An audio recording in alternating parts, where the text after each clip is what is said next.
Hello world, அனைவருக்கும் வணக்கம்.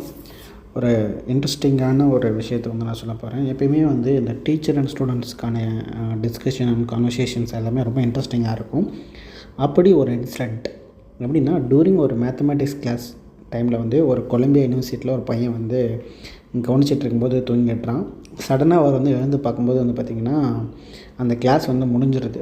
ஆனால் போர்டில் அவன் பார்க்கும்போது அந்த லெக்சரர் வந்து 2 ப்ராப்ளத்தை வந்து எழுதியிருக்கிறார் அந்த ஒயிட் போர்டில். ஸோ அவர் வந்து ஹோம்ஒர்க் கொடுத்துருக்காரு போல் அப்படின்னு சொல்லிட்டு பையனும் தெளிவாக எழுதிட்டு வீட்டுக்கு கிளம்பி போயிட்டு அசைன்மெண்ட் வந்து ஒர்க் பண்ண ட்ரை பண்ணுறான். பட் அவன் எவ்வளோ தான் ட்ரை பண்ணாலுமே வந்து அவனால் சால்வ் பண்ண முடியல. He found some difficult. சரி, என்னப்பா டிஃபிகல்ட்டாக இருக்குன்னு சொல்லிட்டு அவர் லைப்ரரிலாம் போயிட்டு கொஞ்சம் ஹவர்ஸ்லாம் எக்ஸ்டெண்ட் பண்ணிவிட்டு ஏதோ சில ரெஃபரன்ஸ்லாம் எடுத்துகிட்டு ஓரளவுக்கு வந்து ஏதோ சில ஹோம்ஒர்க்லாம் பண்ணிவிட்டு நெக்ஸ்ட் டே கிளாஸுக்கு வந்துட்டான் அந்த பையன் ரொம்ப வெயிட் பண்ணிகிட்ருக்கான். நம்ம ஏதோ பெருசாக சாதிச்சிட்டோன்னு நினச்சிட்டு ட்ரை பண்ணிகிட்ருக்கான். ஸோ அந்த க்யூரியஸாக வந்து அந்த ஸ்டூடெண்ட்டை வந்து, doctor why you didn't ask about that assignment from previous lecture class அப்படின்னு சொல்லி கேட்குறான். அதுக்கு வந்து நான் எதுவுமே சொல்லிப்பா, இது தேவையில்லாத விஷயம், எதை பற்றி கேட்குறேன் அப்படின்னு சொல்லி கேட்குறாரு. அது ஒன்றும் தேவையில்லையே, நான் சும்மா எழுதியிருக்கேனா அப்படின்னு சொன்னார். இல்லை நீங்கள் போர்டில் எழுதியிருந்தீங்களே 2 மேத்தமெட்டிக்ஸ் ப்ராப்ளம், அது என்ன அப்படின்னு கேட்டோன்னே சொன்னால், that science and scientist had not yet solved. இது வரைக்கும் அறிவியலாலும் அறிஞர்களும் சால்வ் பண்ண முடியாத 2 கணக்கை தான் நேற்று எழுதியிருந்தேன். ஸோ அதை பற்றி கேட்குறீங்க அப்படின்னு கேட்குறாரு. He got surprise and shocked. உலகத்தில் யாராலுமே சால்வ் பண்ண முடியாத விஷயத்தை நான் சால்வ் பண்ணிட்டேன் சார், 4 பக்கத்துலேயே அதை சால்வ் பண்ணியிருக்கேன் அப்படின்னு சொல்கிறான்.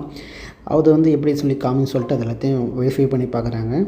இன்றைக்கி கூட அந்த solution he discovered was eventually credit him and documented at Columbia university. அந்த கொலம்பியா யூனிவர்சிட்டியில் வந்து அது இன்னமும் டாக்குமெண்ட் பண்ணியிருக்காங்க. த 4 papers he wrote on this issue still on this display in this institution அப்படின்னு சொல்கிறாங்க.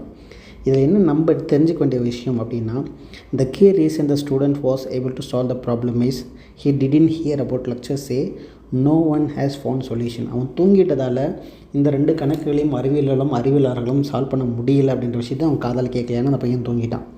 அவன் எழுந்து பார்க்கும்போது ஏதோ நார்மலான ஒரு ஒர்க்குன்னு சொல்லிட்டு நார்மலான கணக்கு பாடம்னு நினச்சிட்டு அவன் எழுத சால்வ் பண்ணிட்டான்.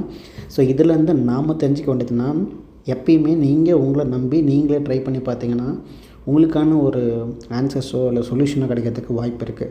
சப்போஸ் அவனும் அந்த சமயத்தில் முழிச்சிருந்து சப்போஸ் இது வந்து யாராலும் சால்வ் பண்ண முடியாத ஒரு கணக்குன்னு சொல்லி தான் அந்த பையன் ட்ரை கூட பண்ணியிருக்க மாட்டான். ஸோ மற்றவங்க உங்களை பற்றி என்ன சொல்கிறாங்க, உங்கள்கிட்ட என்ன சொல்கிறாங்கன்ற ஒரு விஷயத்தை பற்றி ஒரு ஃப்ரஸ்ட்ரேஷன் வரதோ இல்லை ஃபெயிலியரை கண்டு பயப்படுறதோ இருக்கக்கூடாது. நீங்கள் என்னத்தை பற்றி நினைக்கிறீங்க அப்படிங்கிறது தான் matter. You have the power of achieve your goals, overcome obstacles and fulfil your aspirations. Simply trust and God and keep trying. நீங்கள் வந்து அந்த பையன் மாதிரி ட்ரை பண்ணி யாருமே சால்வ் பண்ண முடியாத கணக்கை சால்வ் பண்ண மாட்டீங்களா? இல்லை உங்கள் முன்னாடி எல்லா விஷயத்தையும் இதை பண்ண முடியாது அதை பண்ண முடியாதுன்னு சில விஷயங்கள் உங்கள்கிட்ட சொல்லிக்கிட்டே இருப்பாங்க. அதை பிளைண்டாக நம்பி அக்செப்ட் பண்ணிக்கிட்டு அமைதியாக இருக்க போகிறீங்களா? Choice is yours. மேலும் ஒரு நல்ல நிகழ்ச்சியில் சந்திக்கலாம். நன்றி, வணக்கம்.